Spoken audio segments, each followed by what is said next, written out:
வணக்கம். Let's get started. Hi friends, எப்படி இருக்கீங்க?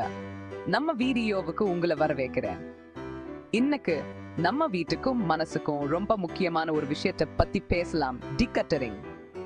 டிக்ளட்டரிங் நம்ம வாழ்க்கையை எவ்வளவு எளிமையாக்கும், நம்ம மனசுக்கு எவ்வளவு அமைதியை கொடுக்கும் என்று பார்ப்போம். பயப்படாதீங்க, நீங்க நினைக்க மாதிரி கஷ்டமா கிடையாது. ஆரம்பிக்கிறதுக்கே ரொம்ப லப்பம். நம்ம எல்லாருக்கும் ஒரு புள்ளியில இந்த பிரச்சனை வந்திருக்கும். தினமும் 10 நிமிஷம் இதுக்குன்னு ஒதுக்கினாலே போதும், பெரிய மாற்றத்தை பாருங்க.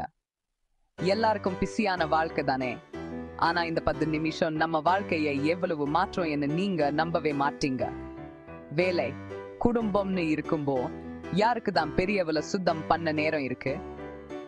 ஆனா குடும்பத்தோட சேர்ந்து இதை செய்யலாம். இது ஒரு நல்ல பாண்ட் ஆக்டிவிட்டி கூட ஆகும். ஆனா நம்புங்க, இந்த 10 நிமிஷ ரொட்டீனை ஃபாலோ பண்றது ரொம்ப சுலபம், அதுவும் எஃபெக்டிவா இருக்கும். இதை ஒரு தினசரி பழக்கமா மாற்றினா நம்ம வீடு எப்போதும் சுத்தமா இருக்கும். ரெடியா இருக்கீங்களா? இதை ட்ரை பண்ண வாங்க ஆரம்பிக்கலாம். நம்ம வீடு சுத்தமாகவும் நம்ம மனசு அமைதியாகவும் இருக்க இந்த டிக்ளட்டரிங் ரொம்பவே உதவும். நம்ம வாழ்க்கையை எளிமையாக்க இப்போதே ஆரம்பிக்கலாம். முதல்ல டிக்ளட்டரிங் ஏன் முக்கியம்னு பார்க்கலாம். நம்ம வாழ்க்கையில நம்ம சுத்தி இருக்க சூழல்ல நம்ம மனசுக்கு எவ்வளவு முக்கியம்னு புரிஞ்சிக்கணும். ஒரு அறையே அலங்கோலமா இருந்தா உங்களுக்கு எரிச்சலா, டென்ஷனா, அப்பீல் ஆகுற மாதிரி இருக்குமா? அது மட்டும் இல்லாம நம்ம உடம்புக்கும் மனசுக்கும் பாதிப்பு ஏற்படலாம். அதுதான் சரி. நம்மை சுத்தி இருக்க இடம் குப்பையா இருந்தா நம்ம மனசும் அப்படித்தான் குழப்பமா இருக்கும். நம்ம சிந்தனைகளும் தெளிவா இருக்காது, நம்ம முடிவுகளும் சரியா இருக்காது. ஆனா நம் டிக்ளட்டர் பண்ணும்போது நம்ம வீட்டுல ஒரு அமைதியான ஒழுங்கான சூழ்நிலையை உருவாக்குறோம். இதுல தினசரி கொஞ்சம் நேரம் செலவழிச்சா போதும், பெரிய மாற்றம் காணலாம். இது நம்ம மனசையும் அமைதியா சூர்மையா வைக்க உதவும். ஒழுங்கா இருக்க நம்ம மனசுக்கு ஒரு சுகமான உணர்வை கொடுக்கும். அது மட்டும் இல்ல, எல்லாமே அதோட இடத்துல இருந்தா ஏன்னா தேவைப்படும் போது சுலபமா எடுக்க முடியும் இல்லையா? இதனால் நம்ம நேரமும் சேமிக்கலாம், நம்ம வாழ்க்கையும் எளிமையா இருக்கும். ஒழுங்கான வீடு, ஒழுங்கான மனசு. இப்போ இந்த 10 நிமிஷ ரொட்டீனை எப்படி ஃபாலோ பண்றதுன்னு சில எளிய ஸ்டெப்ஸ்ல பார்க்கலாம். கவலைப்படாதீங்க, ரொம்ப சுலபம். நான் சொல்லத ஃபாலோ பண்ணுங்க.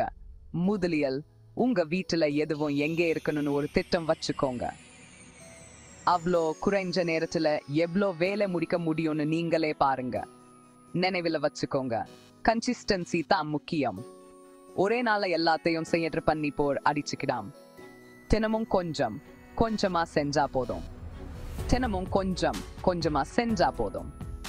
ஒவ்வொரு நாளும் 10 நிமிஷம் ஒதுக்குனா நீங்க நினைக்கிறத விட ரொம்ப வேகமா உங்க வீடு சுத்தமா இருக்கும். சோ ரெடியா இருக்கீங்களா? உங்க வீட்டையும் மனசையும் மாத்த ஒரு 10 நிமிஷம் ஒதுக்க. இந்த ரொட்டீன் உங்க வாழ்க்கையில பெரிய மாற்றம் கொண்டு வரும். ஒவ்வொரு நாளும் 10 நிமிஷம் ஒதுக்குனா நீங்க நினைக்கிறத விட ரொம்ப வேகமா உங்க வீடு சுத்தமா இருக்கும். ஒரு டைமர் வச்சு 10 நிமிஷம் செஞ்சு பாருங்க. இந்த 10 நிமிஷம் உங்க வீட்டையும் மனசையும் ரொம்ப சுத்தமா வச்சிருக்கும். 10 நிமிஷம் முடிஞ்சதும் உங்க வீட்டும் மனசும் ரொம்ப சுத்தமா இருக்கும். இதை தினமும் பண்ணி பாருங்க, உங்க வாழ்க்கையில பெரிய மாற்றம் கண்டிப்பா வரும்.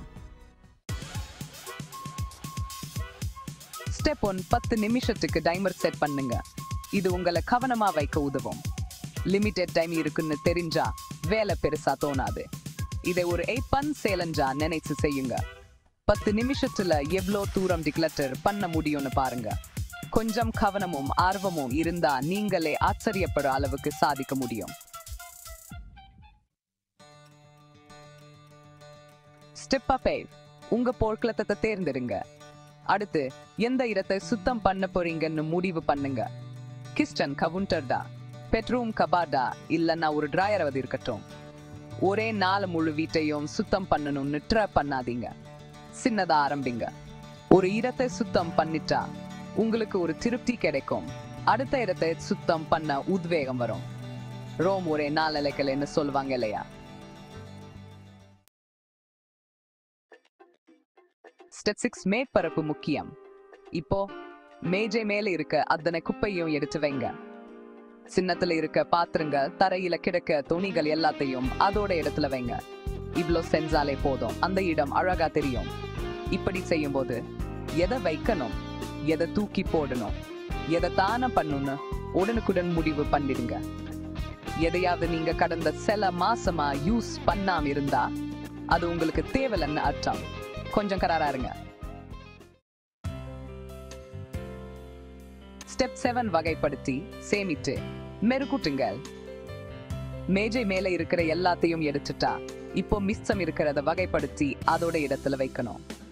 பேஸ்கட், ட்ரேலன்னா ட்ரையர்ஸ் யூஸ் பண்ணி எல்லாத்துக்கும் ஒரு இடம் பிக்ஸ் பண்ணிடுங்க. அதே சமயம் அந்த இடத்தை ஒரு துணி வச்சு துடைச்சு விட்டுடுங்க. இவ்ளோ செஞ்சாலே போதும், உங்க வீடு ஃப்ரெஷ்ஷாவும் அழகாவும் இருக்கும். ஸ்டெப் எல்லாத்துக்கும் அதுக்கான இடம். இப்போ நீங்க யூஸ் பண்ணிட்டு இருக்க எல்லாத்தையும் அதோட இடத்துல வைங்க. இது வீட்டை சுத்தமா வைக்க ரொம்ப முக்கியம். நினைவில் வைங்க, எல்லாத்துக்கும் ஒரு இடம் இருக்கு, எல்லாத்தையும் அதோட இடத்திலேயே வைக்கணும். இந்த சின்ன பழக்கம் உங்க நேரத்தையும் எரிச்சலையும் மிச்சப்படுத்தும். ஸ்டெப் 9 சின்னப்படி பெரிய மாற்றம். கடைசியா நீங்க செஞ்ச வேலையை பாருங்க. 10 நிமிஷத்துல எவ்வளவு வேலை முடிச்சிருக்கீங்கன்னு பாருங்க. உங்களை பாராட்டுங்க.